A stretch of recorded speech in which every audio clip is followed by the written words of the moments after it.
శ్రీ విఘ్నేశాయ నమః, శ్రీరామాయ నమః, శ్రీ హనుమతే నమః. భక్తి ప్రేక్షకులకు శరన్నవరాత్రుల శుభాకాంక్షలు.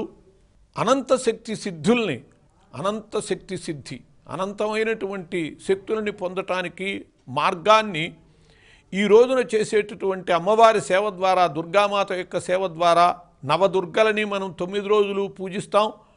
అందులో మొదటి రోజు పూజించేటటువంటి దుర్గ శైలపుత్రి. ఈ శైలపుత్రి సేవ ద్వారా అనంతమైనటువంటి శక్తుల్ని పొందేటటువంటి అవకాశం ఉంటుంది.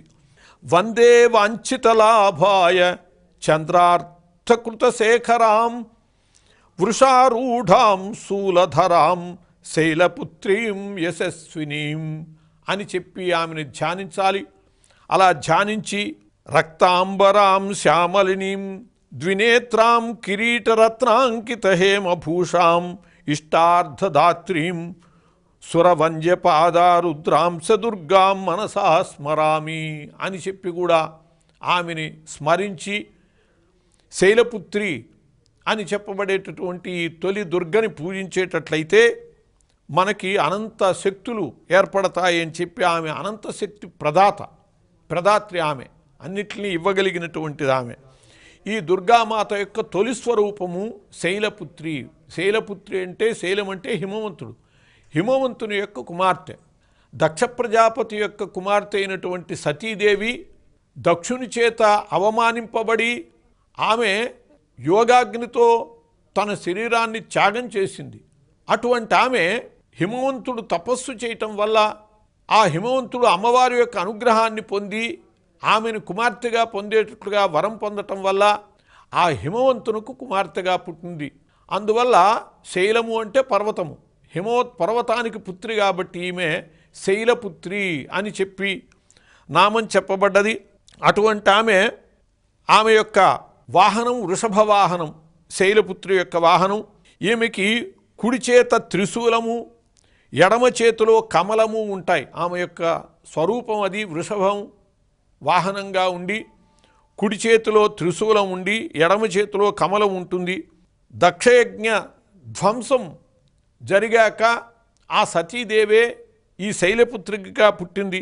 ఇలా పుట్టినటువంటి ఆమె తొలినాటి పూజ అందుకోవటం కోసమని మన చేత సేవింపబడుతూ ఉంటుంది.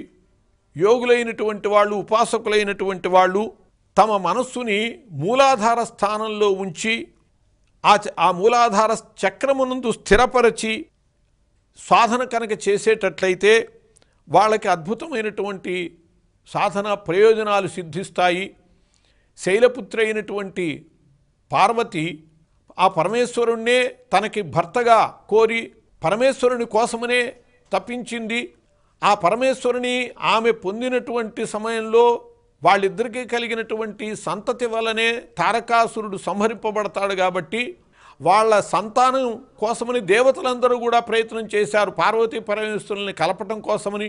ఆ ప్రయత్నంలోనే మన్మధుణ్ణి ఇంద్రుడు ప్రవేశపెట్టడము, ఆ మన్మధుడు ధ్యానంలో ఉన్నటువంటి పరమేశ్వరుని జోలికి వెళ్ళి తన యొక్క అరవిందం అశోకంచ చూతంచ నవమల్లిక నీలోత్పలంచ పంచైతే పంచబాణస్య సహాయక అని చెప్పి ఆయన బాణాల్ని ప్రయోగించి ఆ పరమేశ్వరుని మనస్సు చెలింపజేసి దానివల్ల ఆయన కోపానికి కారకుడయి ఆయన కంటి మంటకి భస్మైపోవటం కూడా జరిగింది. అటువంటి ఆ శైలపుత్రి చివరికి విజయాన్ని సాధించి ఆ పరమేశ్వరుణ్ణి పతిగా పొందింది. అటువంటి శైలపుత్రిని తొలి రోజున మనం పూజ చేస్తాం.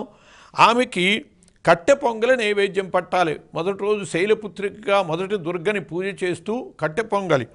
ముద్గౌదన సక్త హృదయ అని చెప్పి మనము లలితా సహస్రనామావళిలో ఆమెకి ముద్గౌదనం ఇష్టం అని చెప్పుకుంటాం. అటువంటి దాన్ని నివేదన చేయటం ద్వారా శైలపుత్రి యొక్క అనుగ్రహాన్ని మనం పొంది అనంత శక్తుల్ని సాధించుకోవచ్చు అని చెప్పి పెద్దలు చెప్పారు. స్వస్తి.